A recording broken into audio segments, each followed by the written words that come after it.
really fast. It was clear, and it was an unequivocal denunciation of anti-Semitism within the Tampa Bay area. When you're dealing with anti-Semitism, there's an issue of why are we having this today, and you've had a couple of incidents within the Tampa Bay area that I think has brought this to the forefront. One is a distribution of flyers recently by an anti-Semitic group in different neighborhoods within the Tampa Bay area community. They've actually been in Colorado. These flyers have been in California. They've been in South Florida. They've been in Sarasota. And you're seeing sort of a fair amount of news and media coverage of it. I think I was interviewed a number of different times on it. I've always asked when I've been interviewed is during the interview, if you not mention the name of the entity and you not actually broadcast the flyer, because this drives people who are looking for this into those, into that realm. We've had, for instance, issues recently with Nazis at a Turning Point student event outside the convention center, standing there, whether they were affiliated with the group that wound up handing out the flyers or not was somewhat questionable, right? They indicated they were. Other people questioned whether they were or whether they were not. And, both those issues are clearly at the level of anti-Semitic. And I always say when you're looking at anti-Semitism, everything that happens is not anti-Semitic. So I remember watching Seinfeld at one point. He's sitting with his cousin or his Uncle Leo at the diner, and Uncle Leo was unhappy because he's ordered a hamburger and it's come out, and he ordered a medium, it came out medium rare. He looks at the hamburger and goes, clearly the cook is anti-Semitic. Doesn't mean everything that happens is anti-Semitic. But you're seeing this rise recently, and the rise generally seems to be coming from a couple of different areas. First thing, there's been a slight increase, and it's growing at an increasing rate, that there used to be sort of an understanding that after the Holocaust, it was sort of an inoculation against anti-Semitic activity. It just wasn't accepted. It wasn't accepted in the public. A lot of times it wasn't accepted in private. Occasionally it would be heard in a basement or something like that. And you've seen it slowly raise its head and come out where it's being more and more accepted. The ADL, I think, has had a 20% increase in anti-Semitic activity just in the last year alone. You're seeing it in part because of the political spectrums. You're having a number of different, on the Republican side, a number of different organizations or entities or protesting or things like that. They're not necessarily anti-Semitic per se until you wind up dealing with something like Charlottesville or some of these other organizations. You can take Proud Boys, which definitely, arguably is not an anti-Semitic organization, but there's anti-Semitic components to it. And when you're dealing with the fringe of the Republican Party, you are seeing that there seems to be a slightly more acceptance of these organizations to raise their head, to raise their hand. And while there's a number of denunciations from it, the denunciations may not be coming quick enough, and they may not be coming faster. And I want to be careful, because the goal is, anytime there's an anti-Semitic incident, you can't automatically expect every public official to raise their hand and denounce it. By the time you wind up having the governor have to raise their hand in an anti-Semitic incident, every time it happens, or it starts to be a roll call for public officials, it becomes problematic. And it becomes problematic because the mere fact that the government officials are denouncing it creates a news story. So for instance, to give you an example, in Buffalo, New York, there were a number of years ago Nazis that were marching in downtown Buffalo. This made the news. There was massive protests. I think you wound up at the end of the day having 7 Nazis walk down the streets of Buffalo, New York. And you had a couple of thousand protesters protesting them. And it wound up, after the second year came back, there were less protesters. And then one year the news media just didn't cover it. And then there was no protesters. And so by demanding public officials denounce these things on an immediate basis, winds up having a question of, are we feeding the fire? Or do we need to be more careful about how these things are handled? So each public official has to make the decision themselves. At what point has this risen to the level that it needs to be denounced? Because you create the story. If you look at the people that were handing out the flyers, I think there's a general understanding that the more these flyers make the news, the more these people are going to hand out flyers. Now you look at this and you ask, were this in some type of national organization that was doing this? The answer is, if you go to the website, there's a fair amount of information on the website. How does it work? Well, you don't have to actually be a member of the organization. You can go on the website. It'll tell you how to do it. You print the flyer.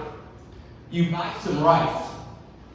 You buy some plastic bags, you put the rice in the plastic bags, and you drive around a neighborhood and you throw it out in people's driveways, and the next thing you know is you've made all the news stations. And it feeds itself. So sometimes the response to anti-Semitic activity is not to immediately bring it to the forefront. What do you do when you see it? Generally, the rule we like to see is you immediately notify law enforcement. And you're seeing this, and don't get me wrong, there is rights to free speech.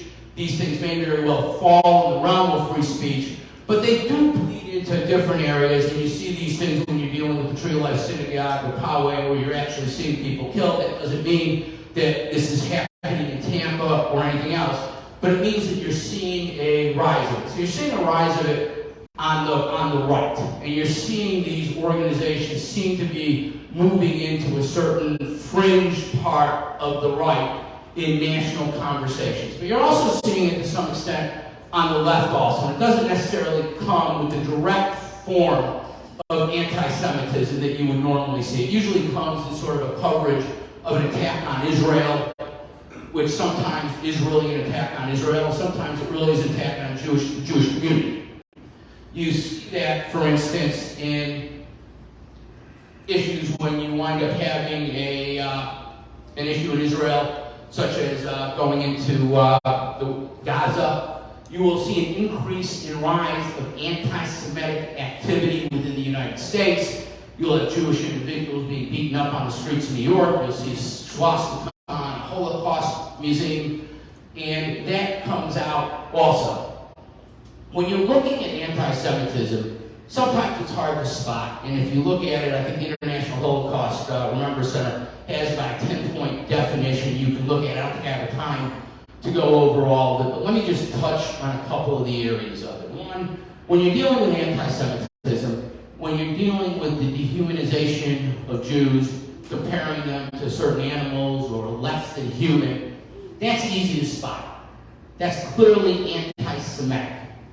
You can see it, you understand it, and that's a lot of the times of what you see from the right. And then sort of one step below that is this idea of the elders of Zion, or somehow Jews control the world, or the media, or the banking system. And you will see those statements a number of times. You know, Jews control the media, they control the news, they're the ones that push it out. You'll see it even in Tampa with abortion, where the Jews are the ones that are 90% behind allowing people or protesting for abortions or against the recent decision from the United States Supreme Court. That's anti-Semitic. You're taking a group of people and you're just saying in some kind of essence that they control the world. This just doesn't happen. There's not some national Jewish council out there that really runs the media, the banking system of the world, etc. You can hear this with references to the Rothschilds or others. But you can also see it on the left, and that gets a little harder to spot. So for instance, it usually comes up with Israel. So you recently had a Democratic congresswoman, and in criticizing Israel, her statement was, well, it's really all about the Benjamins, which is a reference, if you're listening to me, you understand the dog whistles. This is a reference to Jewish money going into an Israel lobby, as if the United States Congress, when they're making decisions, somehow are being controlled by the organized Jewish community. In trying to back off that comment, she winds up making a comment about dual loyalty. That somehow, if you are Jewish, you have a dual loyalty to the United States and to Israel. These are anti-Semitic comments, as if Jews themselves can't make their own decisions or that they're controlling. It's no different than indicating Japanese in World War II should be in internment camps because they have a dual loyalty to Japan or something along those lines. So you want to, when you're looking at these things, separate these things out. You see it, for instance, in Ferguson, where you wind up having somebody that was killed.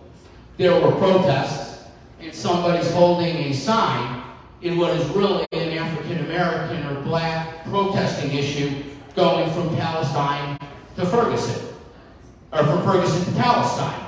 How does that get roped in? Is it really an Israel issue or is it a Jewish issue? How do you deal with BDS, which is boycott, divestment, and sanctions? Florida has done a number of things on this. It actually has an anti-BDS bill that it passed. Florida retirement system under DeSantis is required to divest from businesses which actually wind up supporting companies that support BDS. You've seen that with the recent divestment from Lever, which is the owner of Ben & Jerry's, when they wound up boycotting certain aspects of serving ice cream in the West Bank. And then you wound up under Charlie Crist, I think, putting together the Florida Investment Protection Act, which winds up requiring divestment of Florida pension funds, or a list of companies, actually, of which the state of Florida will not invest in if that company is investing in certain sectors of Iran or the Sudan. These are issues, as you wind up with, when you listen to Israel, that are harder, in essence, to spot. And I want to be unequivocally clear on this. Criticism of Israel is not anti-Semitic. You should be able to criticize Israel without walking into anti-Semitism. But you need to be careful when you're doing it because there is a line there. And that's when you start to blame the Jewish population for the actions of Israel, or you wind up in essence,